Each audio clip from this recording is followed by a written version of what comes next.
मुंबईसह महाराष्ट्रामध्ये खरं तर गॅसचा तुटवड्याचा फटका हा मोठ्या प्रमाणावरती आपल्याला येताना पाहायला मिळतोय. त्याचबरोबर मुंबईतसुद्धा अनेक हॉटेल्स किंवा कॅन्टीनला सुद्धा ह्या प्रकारचा फटका हा गॅसमुळे कुठेतरी पडलेला पाहायला मिळतो. व्यावसायिक गॅस हे तुटवडा व्यावसायिक गॅसचा असल्यामुळे अनेक ठिकाणच्या कॅन्टीन्स आणि हॉटेलमध्ये सुद्धा जेवण हे बनत नसल्याची माहिती जी आहे ते समोर येते. आणि आपण या संदर्भात बांद्रेच्या मातोश्री येथील विश्रामगृहाच्या कॅन्टीनमध्ये आहोत. शासकीय विश्रामगृहाचं हे कॅन्टीन आहे आणि आपण या कॅन्टीनची परिस्थिती पाहू शकता. सध्या हे कॅन्टीनचं गॅस हा जो आहे तो गॅस खरं तर या ठिकाणी न मिळत असल्यामुळे या ठिकाणी गेल्या 3 दिवसांपासून जेवण जे आहे ते बनवण्यात येत नाही आणि त्यामुळे या ठिकाणच्या कर्मचारी असेल किंवा या ठिकाणी येणाऱ्या नागरिकांना कुठेतरी याचा फटका जो आहे तो बसताना पाहायला मिळतो. खरं म्हणजे शासकीय विश्रामगृह आहे आणि या ठिकाणी मोठ्या संख्येने खरं तर पोलीस बांधव असेल किंवा इकडचे कर्मचारी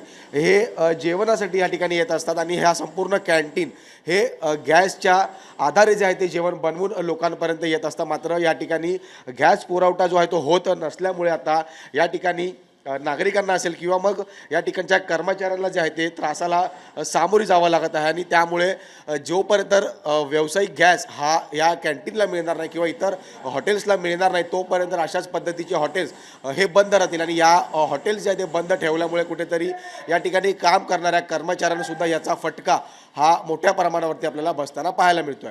व्हिडिओ जर्नलिस्ट सिद्धांतसह मी जय पवार, जय महाराष्ट्र न्यूज, मुंबई.